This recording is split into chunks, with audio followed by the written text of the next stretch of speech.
দুনিয়াতে যত অদ্ভুত অদ্ভুত প্রশ্ন সব আপনি মুসা আলাহিস সাল্লামের মাথা থেকে পাবেন। বিভিন্ন বিষয়ে আল্লাহরে প্রশ্ন করতেন। সাইয়েদনা মুসা আলাহিস সাল্লাম আল্লাহরে বললেন, আল্লাহ আপনি আমার এমন একটা জিকির শিখাইয়া দেন যে জিকিরটার শব্দ আপনি আর আমি ছাড়া কেউ জানবে না।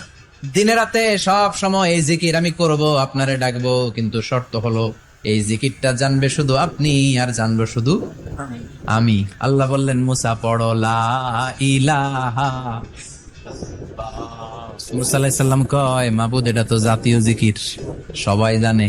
আমি তো চাইছি এক্সেলেন্ট একটা জিকির, কারো কাছে নাই, শুধু আমি জানবো আর আমি পড়বো। আল্লাহ বললেন, মুসা এই লা ইলাহাকে যদি এক পাল্লায় রেখে দাও, তাম বিশ্ব, সাত আকাশ, সাত জমিনটারে তুলে যদি তুমি আরেক পাল্লায় রেখে দাও, লা রাজাহাত কাফাতু লা ইলাহা ইল্লাল্লাহ, মুহূর্তের মধ্যে লা ইলাহার পাল্লা ভারী হয়ে যাবে। ও মুসা, তুমি যতই এক্সক্লুসিভ জিকির চাও, লা ইলাহার চেয়ে দামি জিকির আমার কাছে নাই।